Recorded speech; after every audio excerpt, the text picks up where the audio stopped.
Shalom saudaraku, semua dalam keadaan baik, dalam keadaan sehat, dalam perlindungan Tuhan yang sempurna. Yang menerima semuanya itu katakan amin.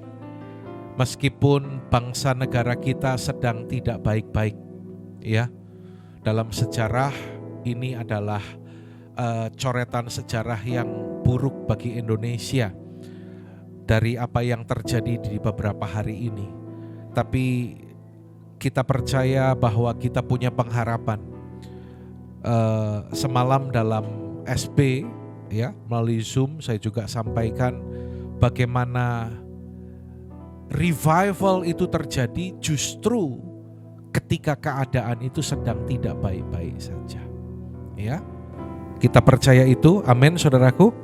Ya, saya berdoa supaya pagi ini pun firman Tuhan boleh menjamah setiap hati kita, memberikan kekuatan bagi yang lemah, ya, membangkitkan kembali semangat bagi yang berputus asa, sehingga pulang dari tempat ini hidup saudara berbeda, diubahkan oleh Tuhan.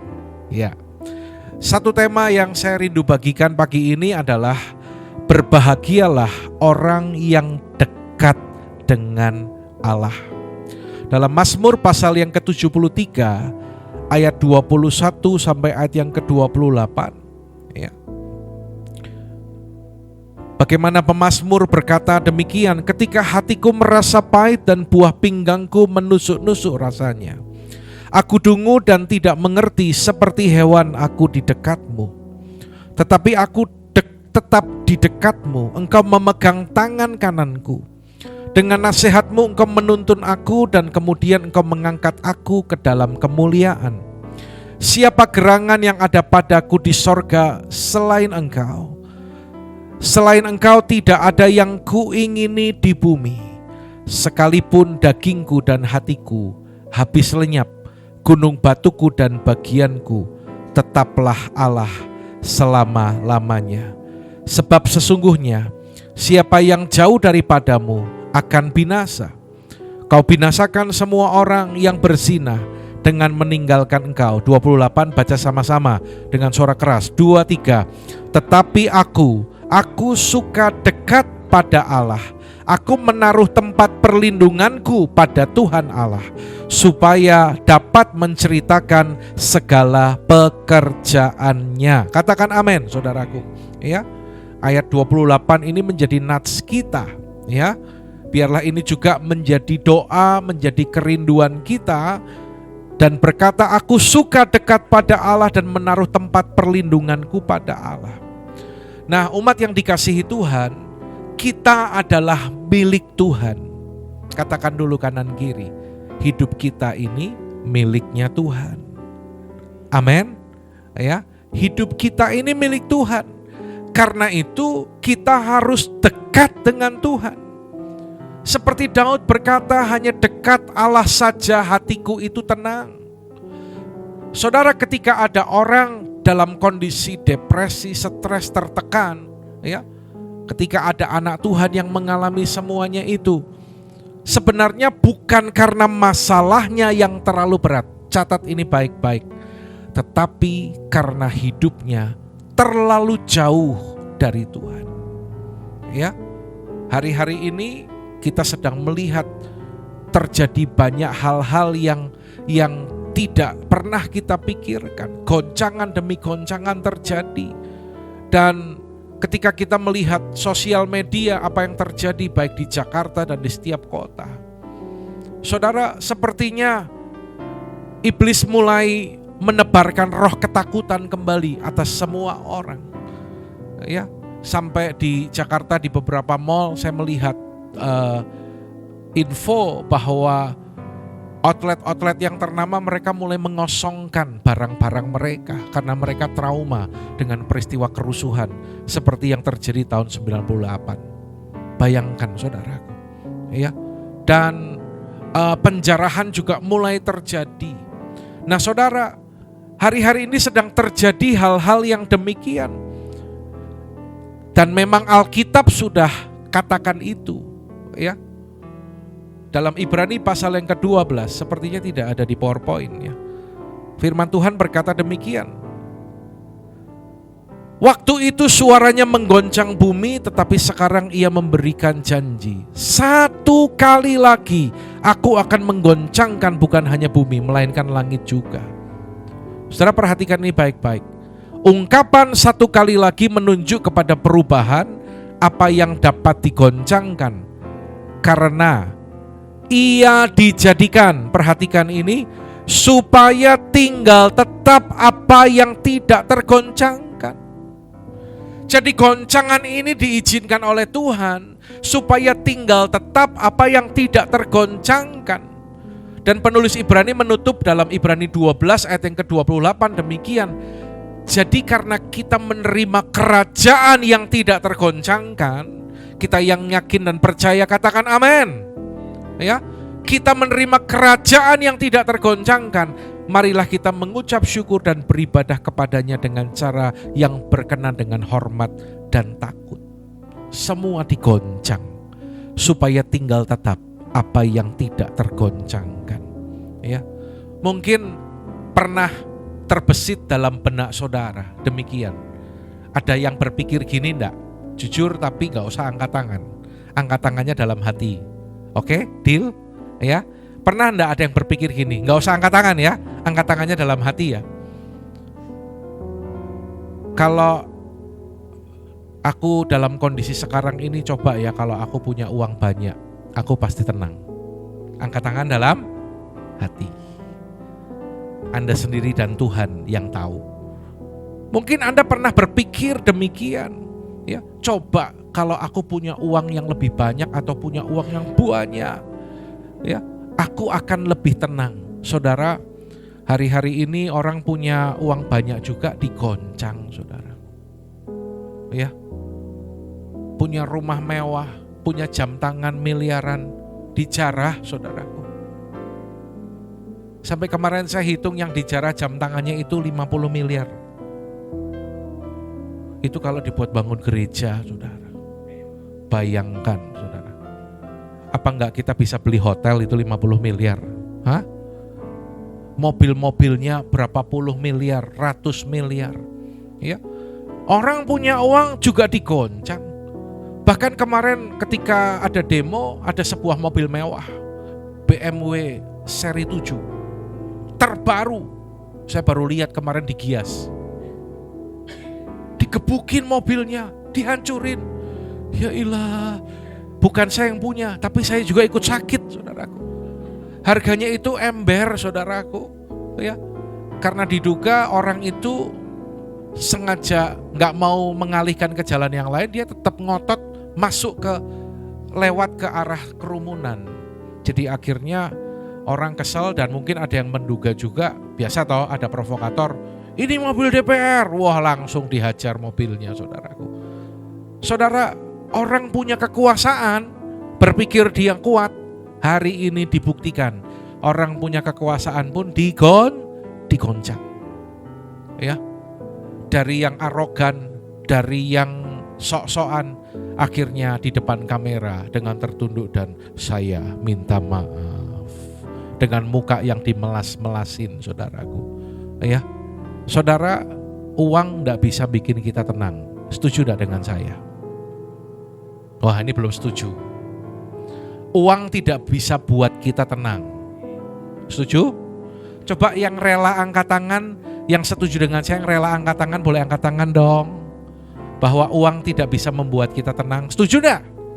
Ya, kekuasaan juga enggak bisa membuat kita tenang. Jabatan tidak bisa membuat kita tenang. Pak Yahya ini leader di perusahaan Adira.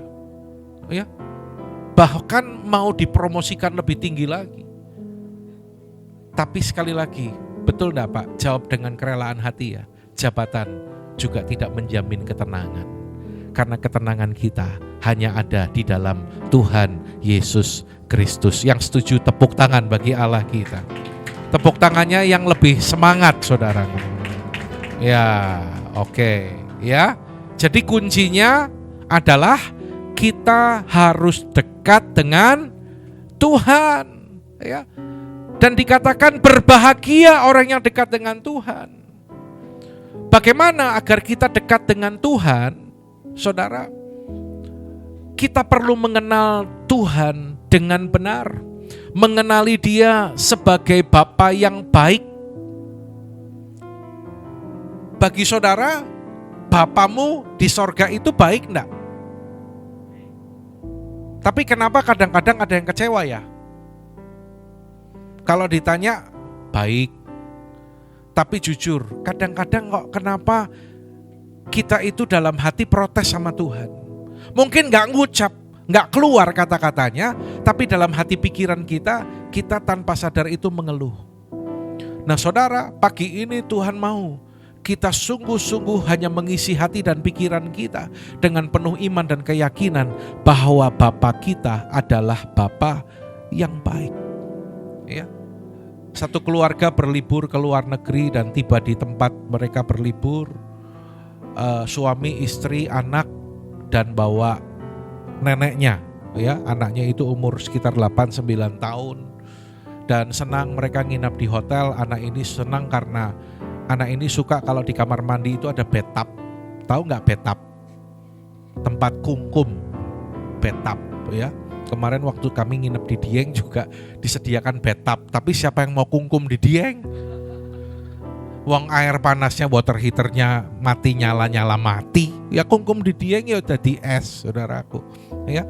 Nah begitu sampai di lokasi mereka ke Australia dan mereka makan siang. Setelah itu kedua orang tua anak ini tuh jalan-jalan ya, window shopping. Lah anak ini udah kepikiran, aku pengen pulang ke hotel, pengen kungkum. Lalu narik-narik neneknya, "Nek, kita pulang ke hotel yuk." Akhirnya orang tuanya jalan-jalan, nenek dan cucu ini kembali ke hotel, anaknya langsung ngisi bathtub dan langsung nyemplung kungkum. Tapi nenek ini sambil nunggu di ruang tengah kok lama-lama kok curiga, ditunggu 1 jam lebih kok belum keluar-keluar, sampai akhirnya diketok-ketok sama neneknya, nggak dibuka, nggak direspon. Dan ketika pintu itu dibuka, ternyata anak 8 tahun ini sudah tergeletak. Rupanya dia kepleset dan kepalanya terbentur di bagian sisi bathtub yang tajam, yang runcing. Meninggal seketika.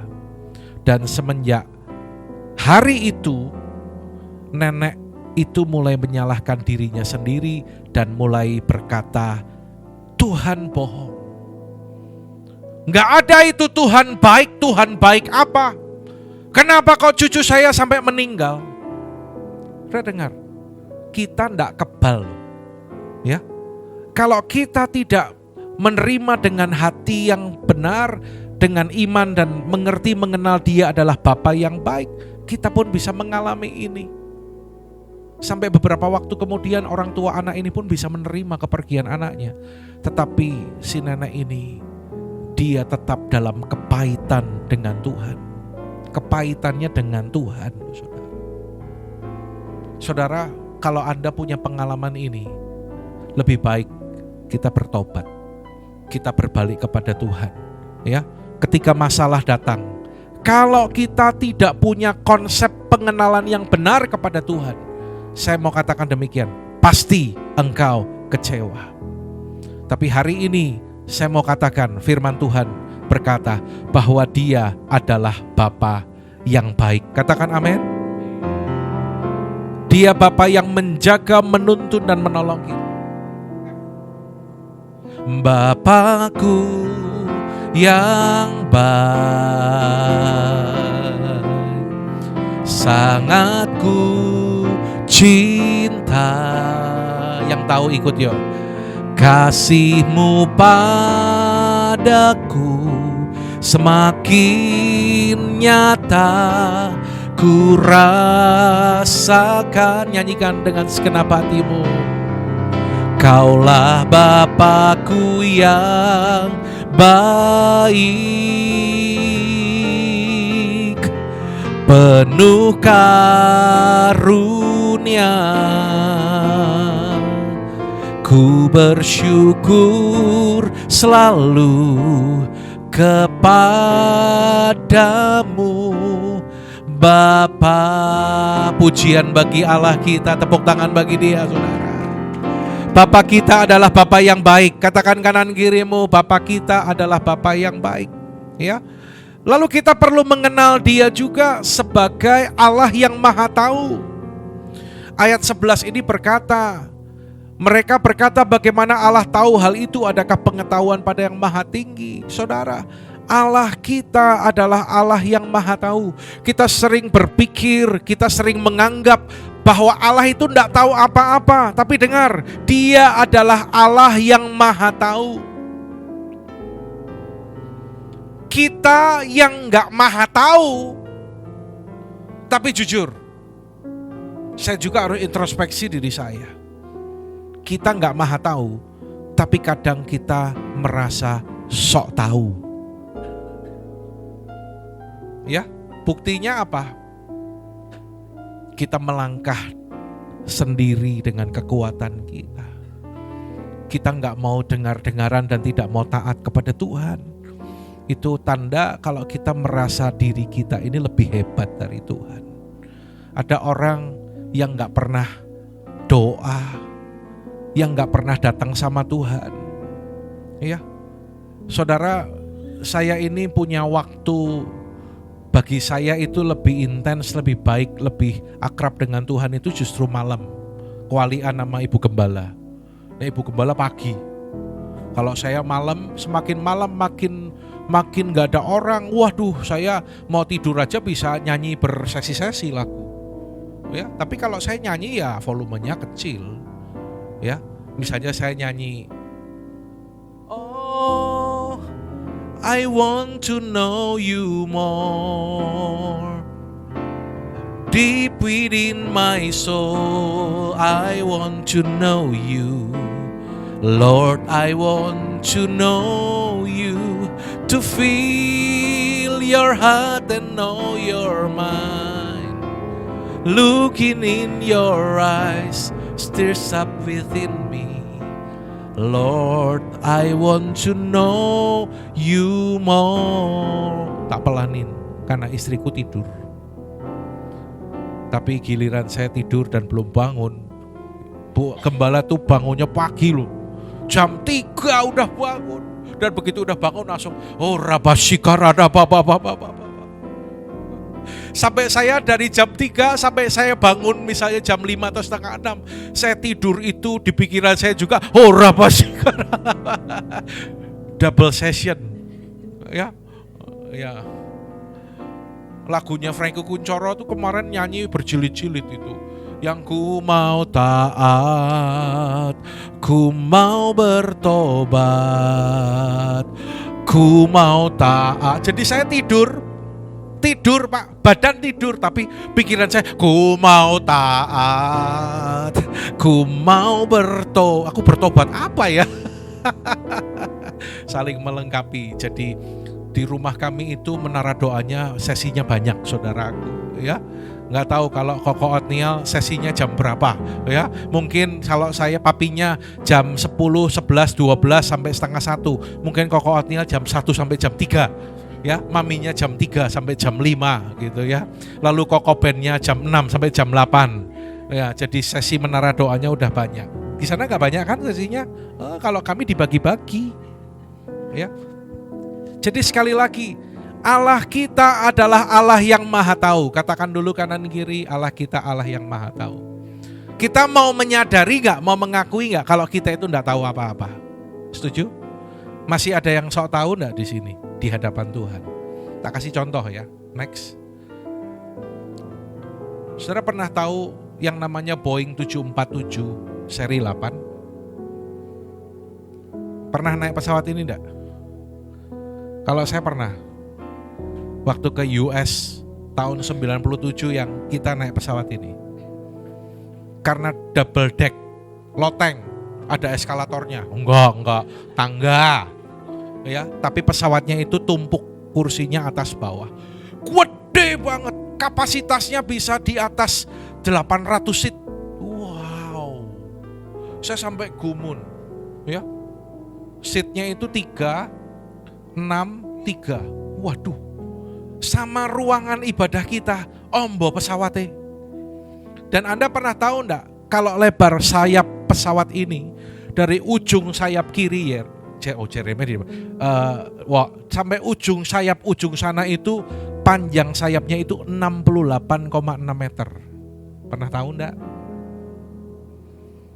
Kalau diukur di perumahan, satu sisi sayap itu setara dengan 5 rumah dengan 2 kamar. 5 rumah yang dipakai Devi, kamarmu berapa? Nah, 5 rumah, satu sayap, berarti 2 sayap, 10 rumah. Nanti pulang, kamu lewat bayangin, wow gitu ya. Apalagi berat bersih pesawat ini 191 ton. Tak kasih gambaran, mobil yang saya pakai itu antara 1,5 ton sampai 2 ton. Berarti hampir berapa kali? Berapa kali? Cepat hitung. Hampir 50 kali mobil. Ya, itu kosong. Kalau isinya dia mampu sampai maksimum untuk terbang 343 ton. Wow. Pernah membayangkan 150 sampai 200 kali berat mobil itu bisa naik terbang. Dan kalau diukur kabel yang ada di pesawat itu panjangnya 200 km. Kabelnya 200 km. Saya ke Semarang 130 km. Masih lebih panjang kabel dalam pesawat ini. Dan onderdilnya kalau dihitung partnya ada 6 juta onderdil. Gini aja gak tahu. Kok kadang-kadang kita merasa sok tahu.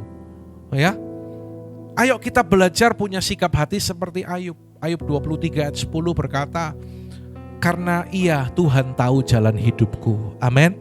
Jika Ia menguji aku akan timbul seperti emas. Saudara, kalau kita percaya bahwa Dia adalah Allah yang Maha Tahu, kita akan menjadikan Dia pusat kehidupan kita. Baik dalam keluarga, baik dalam pekerjaan, kita akan menjadikan Dia pusat hidup kita, saudara. Dan kita harus mengenal Dia sebagai Allah yang Maha Kudus. Ya. Allah kita adalah Allah yang kudus. Katakan dulu lagi kanan kiri, Allah kita Allah yang Maha Kudus. Ya. Karena itu ada ayat firman Tuhan yang berkata, kuduslah kamu sebab aku Tuhan Allahmu kudus. Ya. Saudara, Dia adalah Allah yang panjang sabar, berlimpah kasih setia. Yang setuju katakan amin. Tapi Alkitab bilang gini, Dia Allah yang tidak bisa dipermainkan. Ya.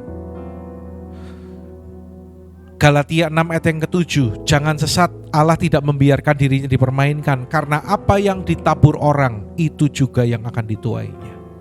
Saudara, kalau kita ngerti ayat ini, kita akan sangat berhati-hati dengan hidup kita, saudaraku. Ya. Lalu selanjutnya, sebagai Allah yang membela hak orang yang berharap kepada Dia, ayat 18 sampai ayat yang ke-20. Kalau saudara punya urusan dengan orang-orang lain, baik dalam pekerjaan, dalam keluargamu, dalam pertemanan, dan kau merasa tidak ada keadilan, dengar, hari ini firman Tuhan datang kepada saudara, bahwa Allah yang kau percayai sebagai Bapa, Dia adalah Allah yang membela hak orang yang berharap kepada Dia. Amin, saudaraku. Ya. Dan Dia adalah Allah yang mempunyai rencana yang kekal bagi miliknya. Siapa di sini yang sadar bahwa kita adalah milik Allah? Lambaikan tanganmu. Rencananya adalah rencana yang kekal, bukan rencana jangka pendek saja di bumi ini. Ya, kita kan yang dipikirin cuma yang di dunia, yang di bumi ini. Bagaimana selesai sekolah, kuliah, selesai kuliah, bangun usaha, dan punya usaha, dan setelah punya usaha nanti kumpul-kumpul buat persiapan, lalu punya rumah, lalu menikah. Betul, Niel? Cepet dijawab nih, capek nih Papi nih. Punya rumah lalu menikah. Ya, padahal dulu papinya gak punya rumah udah menikah. Papahnya udah punya rumah baru menikah, apa menikah baru punya rumah? Nah, ini beda Pak anak zaman sekarang ya. Punya rumah 2 baru menikah. Ya, lalu setelah itu punya anak, Wah, planningnya panjang, nanti anakku ini harus seperti ini, seperti itu. Ya bagus sih. Tapi ingat, rencana kita cuman jangka pendek, terbatas di dunia. Tapi Tuhan itu mengerjakan rencananya bahkan sampai kepada kekekalan bagi kita. Karena Dia tahu jalan hidup kita. Ya, rancangannya bukan kecelakaan, tapi rancangan damai sejahtera untuk memberikan hari depan yang penuh harapan. Saudara, ada satu kesaksian dari seorang yang saat ini menjadi tour leader, ya. Dia sekarang dipakai Tuhan menjadi berkat dan orang Indonesia tapi menjadi warga negara New Zealand. Tapi dia bersaksi demikian. Ini kesaksiannya luar biasa loh, saudara. Ya, dengar kesaksiannya. Dia dilahirkan dari keluarga yang miskin. Ya, apa miskin, ya. Minder. Dia punya bapak seorang penjudi. Ya, ada yang bangga kalau punya bapak penjudi? Ya enggak ada, ya. Kalau ke sekolah pakai sepatu, sepatunya itu mangap. Tasya, kamu kalau ke sekolah sepatumu mangap enggak? Mingkem. Ya, besok coba cari di toko, Pak, saya mau cari yang mangap gitu ya. Nah, ini sekolah sepatunya mangap. Di sini enggak ada toh yang sepatunya mangap. Gembala yang baik harus memeriksa sepatu-sepatu domba-dombanya. Kalau ada yang mangap, bilang sama saya. Mumpung Ibu Gembala lagi sale sepatu untuk cari dana WBI. Ya. Sampai mana tadi? Ya, sepatunya mangap. Jadi dia nggak punya uang buat beli, boro-boro buat beli sepatu, punya uang untuk jajan aja nggak punya uang. Jadi dia itu dibully-bully sama teman-temannya. Akhirnya dia merasa rendah, dia menyendiri, dan dia menjadi orang yang tidak punya masa depan. Dia merasa seperti itu. Ini luar biasa. Suatu kali ketika dia datang ke sebuah gereja, Asyar kayak Devi tadi di depan ya. Ini perlu dipraktekkan ya Devi. Asyar itu menyambut dia. Bahkan saat itu dia dipeluk, pria dengan pria, wanita dengan wanita. Ya. Jadi dia dipeluk, dia disambut dan berkata welcome, selamat datang. Dan di gereja pada saat dia datang, ibadah itu firman berkata bahwa Yesus mati untuk menebus dosa-dosamu, supaya engkau diselamatkan. Dan sejak itu hatinya diubahkan, dia percaya Yesus, dia melayani Tuhan. Ingat, saya selalu bilang, rohani berubah, jasmani mengikuti. Amin. Kadang orang mau ngerubah yang jasmani materi dulu, enggak bisa. Karena konsep Tuhan dengan kita beda. Orientasi manusia hanya kepada hal-hal jasmani dan materi. Tetapi kalau Tuhan sampai kepada hidup yang kekal, saudaraku. Mari kita kenal Tuhan dengan baik. Dan yang kedua, untuk kita dekat dengan Allah kita. Karena dikatakan berbahagialah orang yang dekat dengan Allah, maka kita perlu iman, ya. Perlu apa, saudara? Perlu iman. Bukan cuman dengan pola pikir kita yang terbatas, tapi perlu iman. Pemazmur berkata, sekalipun, gimana ini chordnya? Di C, coba minta C. Tadi di mana? Ya, C coba. Sekalipun dagingku dan hatiku habis lenyap, gunung batuku dan bagianku,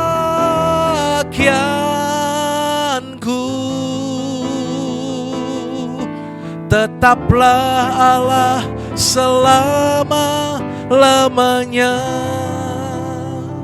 Itu iman, saudara.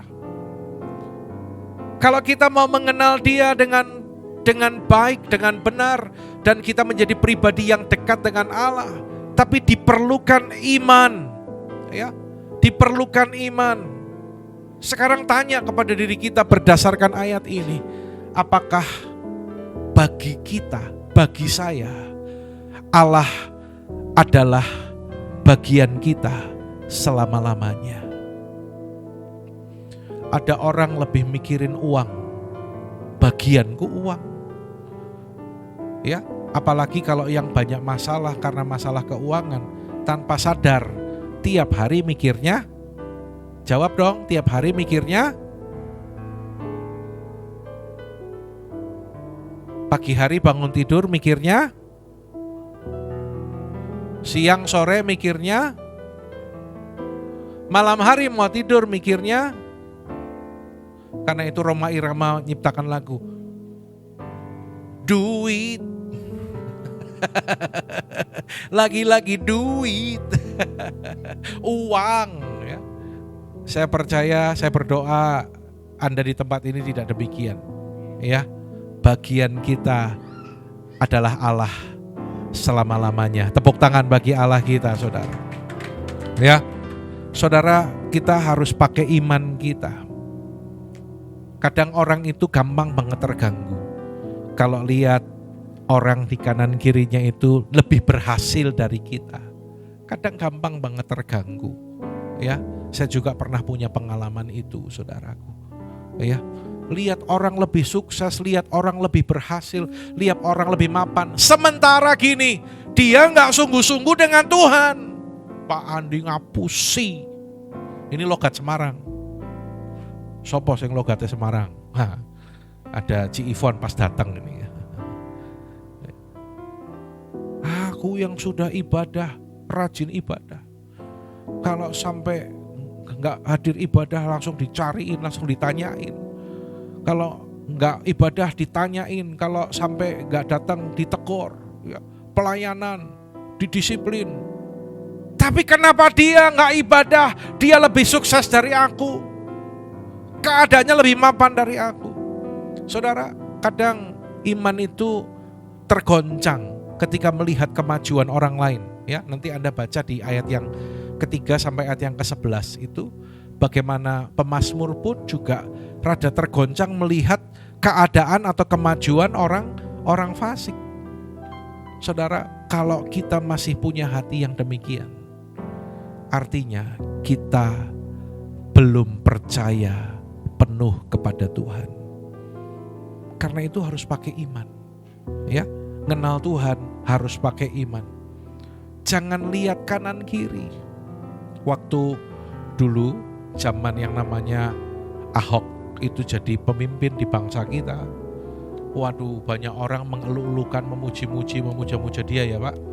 Sampai akhirnya dia terpeleset dengan kasus itu, mengalami hukuman. Dan setelah itu gak lama kemudian kok bahkan kita mendengar orang yang tadinya kita kenal, orang yang Kristen sungguh-sungguh, pejabat, jujur, punya integritas, kok malah bercerai. Dan saya sering banyak dengar cerita, kadang ada orang yang jadi kecewa dan sudah gak lagi mengidolakan dia. Ya salah sendiri kenapa mengidolakan dia. Ya. Dia hanya manusia biasa, ya. Dia bisa berbuat salah, dia bisa berbuat dosa, ya.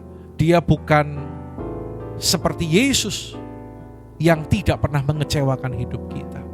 Karena itu, kalau mau model yang sempurna, jadikan Yesus sebagai model dalam kehidupan kita, ya. Jangan lihat kanan, jangan lihat kiri. Setuju, Jemaat HOG Semarang? Jangan gampang kecewa, lihat tetangga kanan, lihat tetangga kiri. Jangan gampang sakit hati, lihat rekan kerjamu di sebelah kanan dan kirimu. Tapi sungguh-sungguh percaya kepada Tuhan. Kamu tahu lagu ini enggak teh? Minta di A. Iramanya deng deng deng. Bisa lah, wong yang lebih susah aja bisa.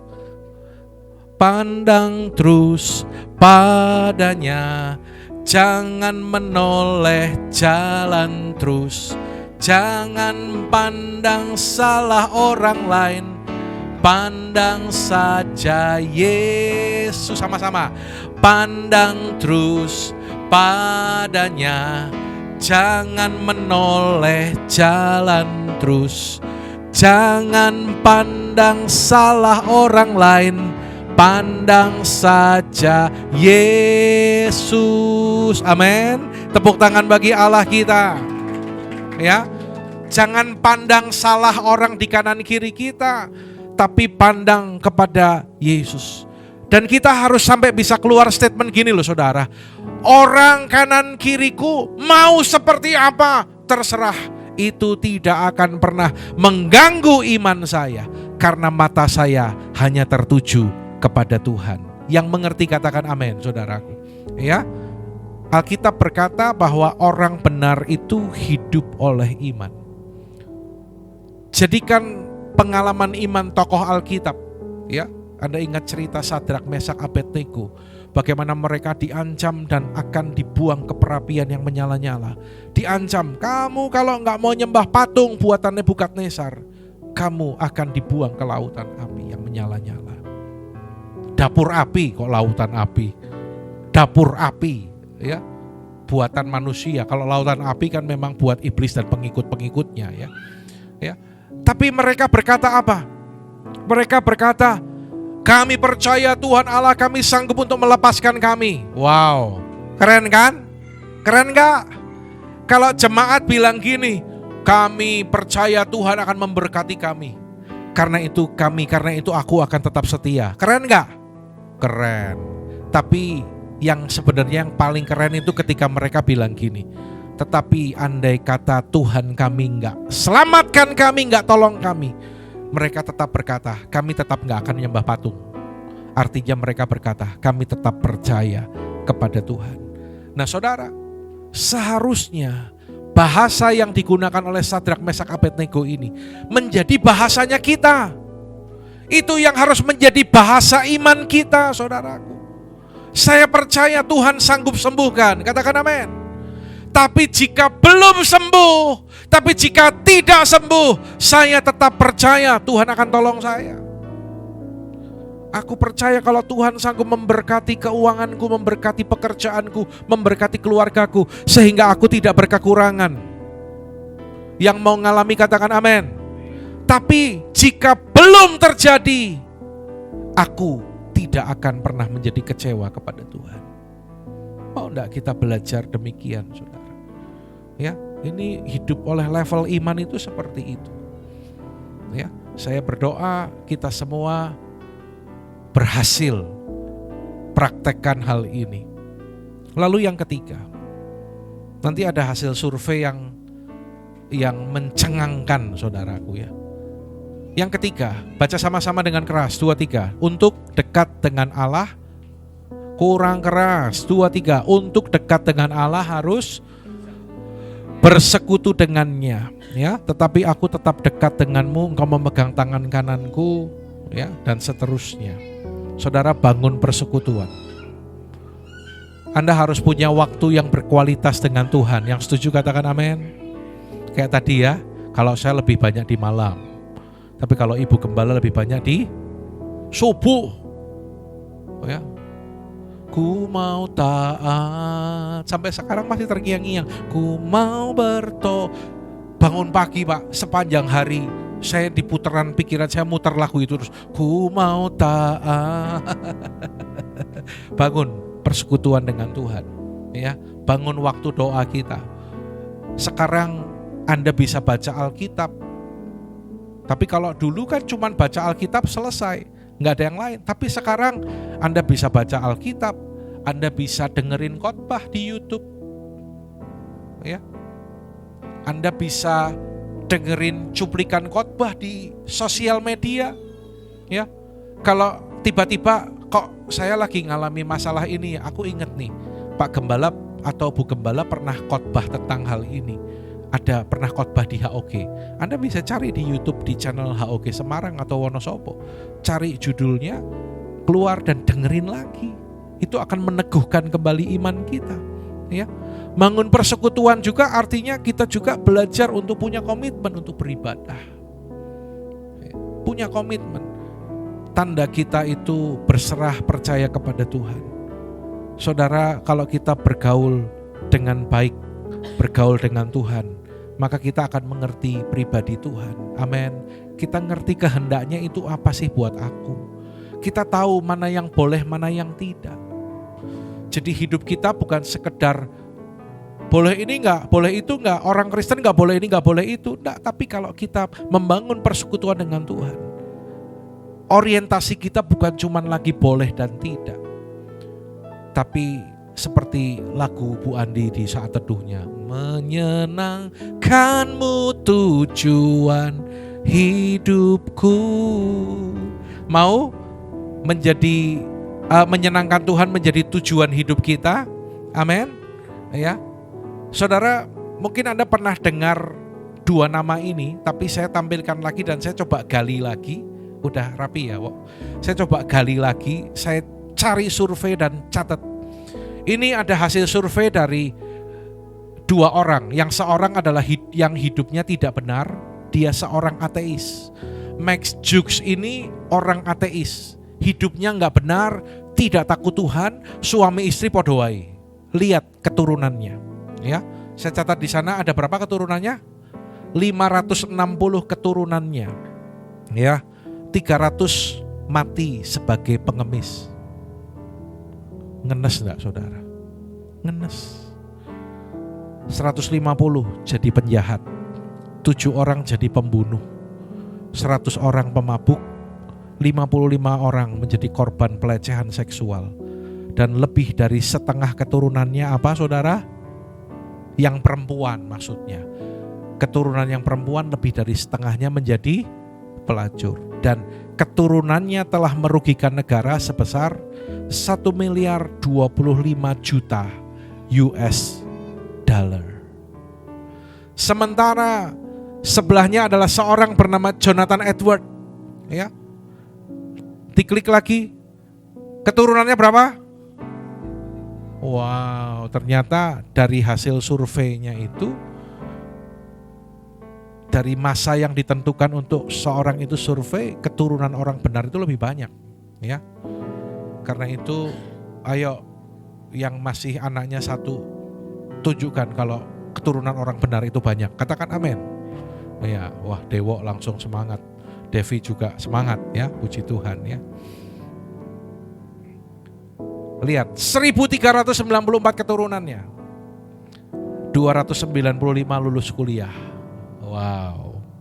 Sementara yang satunya tadi 300 orang mati sebagai pengemis. Pengemis kuliah enggak? Ya ora kuliah. 13 orang menjadi rektor, 30 hakim. Ini tak sesal-seselin, ya.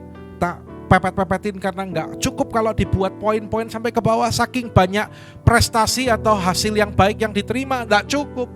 13 rektor, 30 hakim, 100 pengacara, 3 menjadi senator AS Amerika Serikat, 3 menjadi gubernur negara bagian, ya.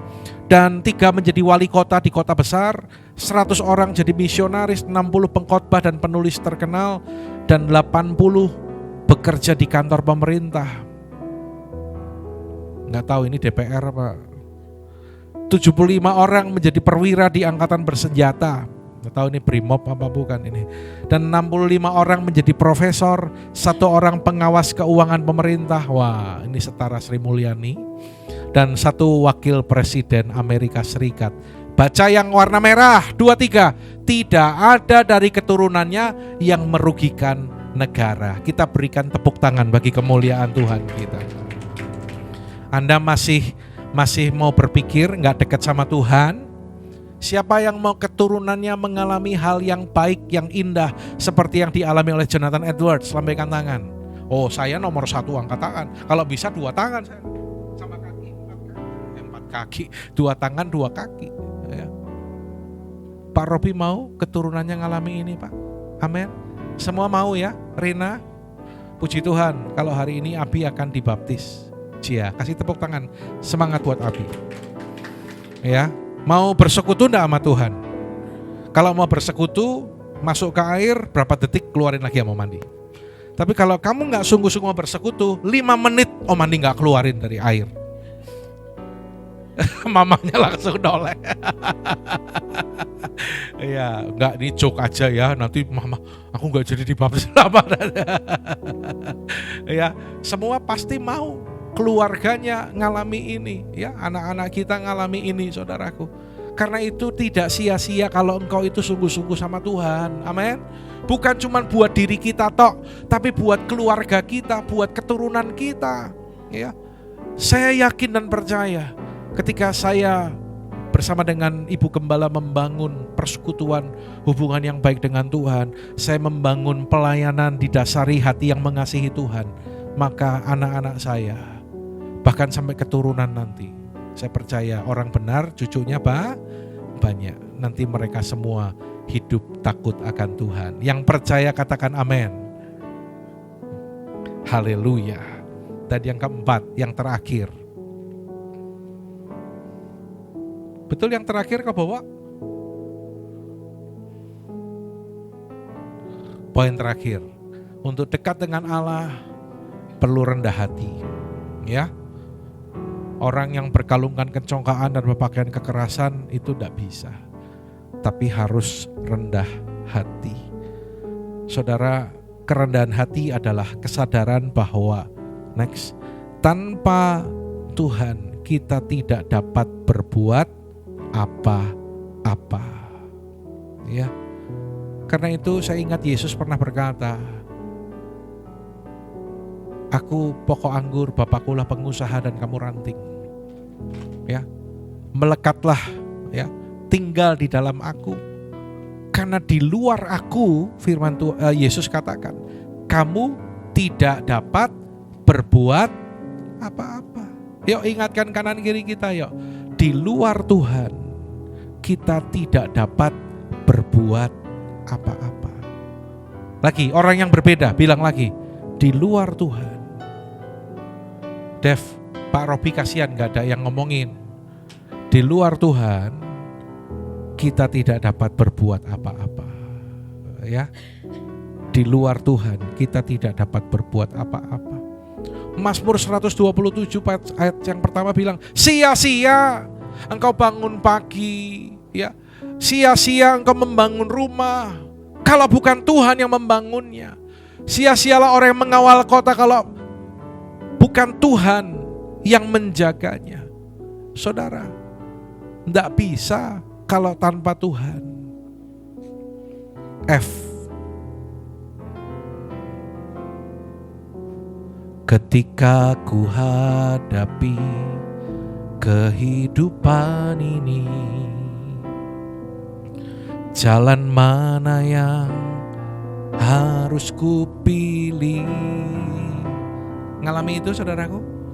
Ku tahu ku tak mampu, ku tahu ku tak sanggup, hanya Kau Tuhan tempat jawabanku. Nyanyikan dengan segenap hatimu. Aku pun tahu ku tak pernah sendiri, sebab Engkau Allah yang menggendongku. Tanganmu membelaiku, cintamu memuaskanku. Kau mengangkatku ke tempat yang tinggi. Angkat tangan yo. Janjimu seperti fajar pagi hari, yang tiada pernah terlambat bersinar. Cintamu seperti sungai yang mengalir, dan ku tahu betapa dalam kasih-Mu. Tepuk tangan bagi Allah kita, saudara. Ya. Lagu ini berkata, ku tahu ku tak mampu, ku tahu ku tak sanggup, hanya Kau Tuhan tempat jawabanku. Ini ciptaan dari teman saya, Pendeta Aven Hardianto, ya, Gembala GBI Suropati Malang. Jadi saya kalau ke Malang itu pelayanan di gerejanya Pak Aven. Nah, dia yang membuat lagu ini. Saudara, lirik bagian ini menunjukkan kalau kita itu rendah hati di hadapan Tuhan. Ya. Mari saudara, jadikan Tuhan segala-galanya dalam kehidupan kita. Kita mengenal Dia dengan kerendahan hati kita. Selalu andalkan Tuhan dalam seluruh aspek kehidupan kita. Ya, ada satu cerita yang unik, saudaraku. Ada satu kota bernama Rovaniemi di Finlandia, ya, Arctic Circle di Kutub Utara. Saya belum pernah ke sana ya.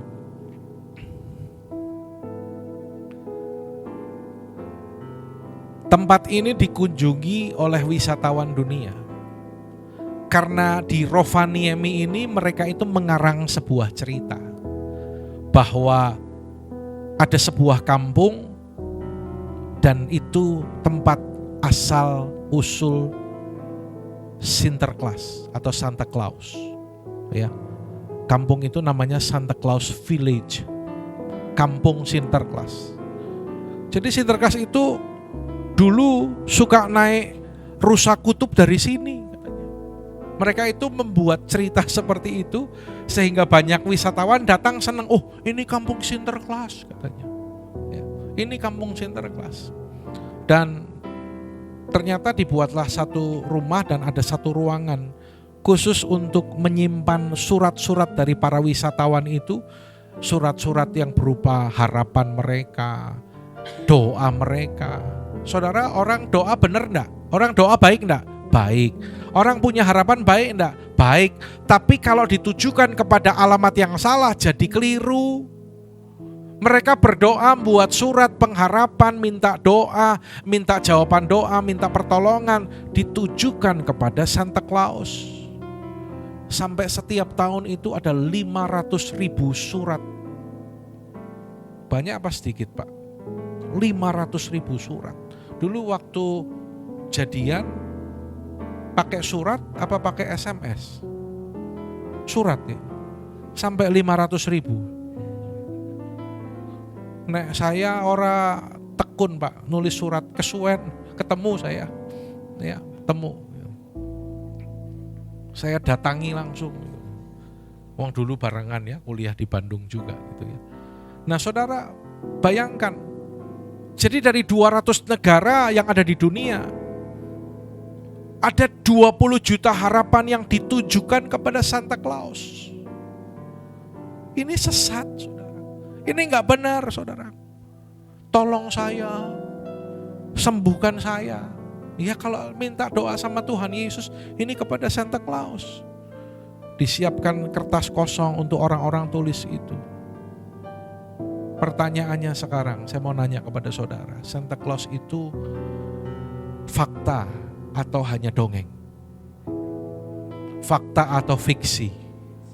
Fiksi. Ya. Ternyata ada sejarahnya Santa Claus itu. Jadi sebuah kota Atlanta, kota besar di Amerika, itu terdapat satu museum, yaitu Museum Coca-Cola di sana. Ya, ditulis sejarahnya Coca-Cola seperti apa. Dan dihidangkanlah Coca-Cola. Nanti kalau suatu kali Dewa Silvana ke sana sama Arwen, ya, itu boleh minum Coca-Cola sepuasnya. Tapi masuknya bayar $25. Ya, sampai kembung boleh kok. Ya, masuk sana. Jadi ada sejarahnya Coca-Cola, disediakan minuman Coca-Cola, tapi nggak boleh bawa botol minum dibawa pulang, nggak boleh. Ya, nah ada ruangan cukup besar, ada patung Santa Claus, ada ornamen-ornamen, nuansanya merah, putih semua Santa Claus dan meskipun bukan momen Natal gitu ya, tetapi ada ruangan yang dibuat sedemikian. Jadi rupanya dari sejarahnya, sekian puluh tahun yang lalu Coca-Cola itu pernah mengalami hampir bangkrut atau penurunan dalam omsetnya, dalam penjualan. Dan mereka ingin kembali mendongkrak penjualan, angka penjualan itu. Jadi mereka, tim marketingnya, tim promosinya itu mereka berpikir dan mereka menciptakan sebuah ikon yang kemudian muncul dan dihubungkanlah dengan Coca-Cola ini. Dan Anda tahu, ikon yang dimunculkan itu adalah Santa Claus. Pakai baju merah, pakai topi merah, pakai janggut putih. Dan sejak pakai ikon Santa Claus, penjualan Coca-Cola itu meningkat pesat. Setelah itu banyak iklan-iklan terpampang, reklame-reklame, ya. Ada gambar Santa Claus dan ada tulisan di bawahnya, drink Coca-Cola. Jadi rupanya Santa Claus yang dapat banyak surat tadi itu buatannya Coca-Cola. Dan celakanya tadi banyak orang menganggap Santa Claus itu fakta. Karena itu kalau di luar negeri, ya, kadang orang anak-anak di luar negeri itu mereka tuh kalau Natal itu mereka nyediain kaos kaki kosong. Pernah nggak punya pengalaman itu? Jangan-jangan pernah ya? Oh ampuni dia Tuhan.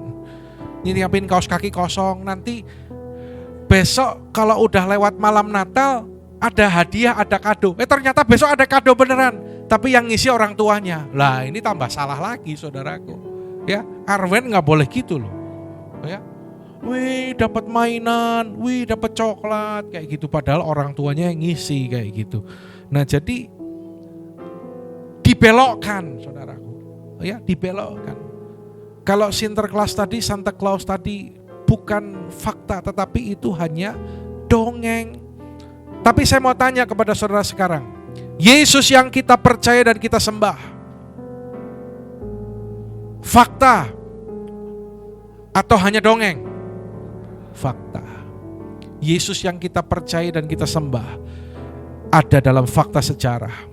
Dia benar-benar lahir, dia benar-benar melayani, ya, dia benar-benar mati di kayu salib, dan dia benar-benar bangkit dari kematian, dan dia benar-benar naik ke sorga, dan dia benar-benar akan datang kembali untuk kali yang kedua menjemput kita. Dari mana saya berani menjamin itu? Karena Alkitab mengatakannya. Karena itu saudara, orang yang rendah hati datang doa, minta sama Tuhan Yesus. Jangan andalkan manusia. Kemarin Kak Otniel menyampaikan firman di Morning Call dengan mantap berkata, diberkatilah orang yang mengandalkan Tuhan. Amin. Tapi terkutuklah, sampai terkutuk katanya, orang yang mengandalkan kekuatan manusia. Ya, selalu andalkan Tuhan, ya. Jangan terjebak dengan kebiasaan pola-pola yang demikian. Nah, dulu nggak ngerti ya, nyiapin kaos kaki kosong. Terus zaman dulu juga saya ingat nanti kalau malam Natal Sinterklas datang pakai rusa kutub dan nanti bawa kado buat kamu gitu, bawa hadiah. Makanya kamu jangan jadi anak nakal. Kalau kamu nakal nanti ada namanya sweater pit hitam, ya. Sweater pit nanti kamu diambil dimasukin karung. Nah saya nggak pernah cerita itu sama anak saya, makanya dia nggak tahu gitu kan. Ya. Tapi zaman saya dulu, mungkin Ivon juga ya, Pak Yahya Karirin juga. Kalau nakal nanti dimasukin karung. Mana ini kadang di gereja di perayaan Natal juga ada pit hitamnya. Waduh, repot ini gitu ya. Ya, andalkan Tuhan dalam seluruh kehidupan kita. Ya. Poin terakhir atau slide terakhir, Mazmur 73 ayat 25 sampai 28. Ya. Ayat yang ke-28, tetapi aku suka dekat pada Allah, aku menaruh tempat perlindunganku pada Tuhan Allah, supaya dapat menceritakan segala pekerjaannya. Tepuk tangan bagi Allah kita.